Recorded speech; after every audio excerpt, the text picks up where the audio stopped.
अस्सलाम वालेकुम एवरीवन। जैसे कि हम सब जानते हैं कि मुहर्रम कुर्बानी का महीना है और इस महीने ऐसी कुर्बानियाँ दी गई है जो क़यामत तक का कभी वापस नहीं दी जाएगी। मुहर्रम में बहुत सारे नबियों पे अल्लाह की बहुत मदद भी उतरी है और इसीलिए इस महीने को अल्लाह का महीना कहा जाता है। तो मैं आपको कुछ इवेंट्स बताती हूँ जो मुहर्रम में हुए हैं। पहला, आदम अलैहिस्सलाम की तौबा कबूल की गई और अम्मा और अब्बा को फिर से मैदान अरफात में मिलाया गया। दूसरा, नूह अलैहिस्सलाम की कश्ती जूड़ी पहाड़ पे जाके टिकी। तीसरा, मूसा अलैहिस्सलाम समंदर पार कर गए और फिरौन वहीं डूब गया। चौथा, यूनुस अलैहिस्सलाम को मछली के पेट से निकाला गया और अल्लाह ने उनकी खूब हिफाजत की। पांचवा, हमारे सबसे अहम सहाबा हज़रत उमर रदी अल्लाह ताला अन्हुम, उनकी शहादत हुई। और आखिर हमारे प्यारे नबी सल्लल्लाहु अलैहि वसल्लम के नवासे और उनकी पूरी फैमिली की कुर्बानी दी गई। तो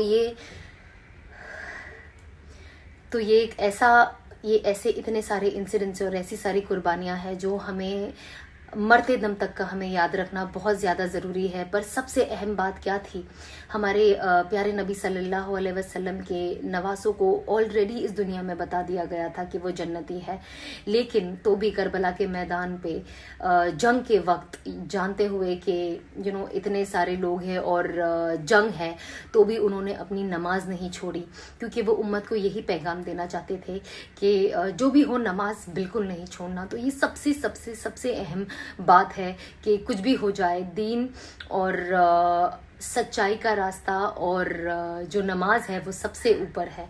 एंड हमें इस चीज़ पे सबसे ज़्यादा कंसंट्रेट करना चाहिए कि हम अपनी नमाज ना छोड़ें, क्योंकि जब हम अपनी नमाज नहीं छोड़ेंगे तब हमारे प्यारे नबी सल्लल्लाहु अलैहि वसल्लम की जो नवासे है और उनकी जो ख़ानदान की कुर्बानी है तब जाके सही मायने में पूरी होती है। तो आई होप कि हम सब इन कुर्बानियों को अपने जहन में रखें और साथ ही साथ जो इससे एक मैसेज दिया गया है वो कभी ना भूलें। अस्सलाम वालेकुम एवरीवन। यौम आशुरा यानी 10वां मुहर्रम, हुजूर पाक सल्लल्लाहु अलैहि वसल्लम ने फरमाया कि इस दिन हमें खूब तौबा इस्तगफार करनी चाहिए, क्योंकि मुहर्रम जो है अल्लाह का दिन है और इसी दिन में अल्लाह पाक ने बनी इसराइल की कौम की तौबा कबूल अता फरमाई थी और इंशाअल्लाह अल्लाह से पूरी उम्मीद है कि वो आगे की कौमों की भी तौबा कबूल अता फरमाएंगे। हुजूर पाक सल्लल्लाहु अलैहि वसल्लम ने ये भी फरमाया है कि हमें आशुरे के दिन की रोज़ा रखना बहुत ज़्यादा ज़रूरी है, क्योंकि बहुत सारी फजीलतें उस रोज़े से जुड़ी हुई है और इंशाल्लाह ये एक दिन का रोज़ा आपके पिछले साल के गुनाहों का कफ़ारा बन जाए। और ये रोज़ा आपको जब रखना है तो आपको 9वां और 10वां रोज़ा रखना है, दो रोज़ा रखना बहुत ज़रूरी है। और अगर किसी भी वजह से आपका दूसरा 9वां रोज़ा छूट गया है तो आप 10वां और 11वां रोज़ा रख सकते हैं।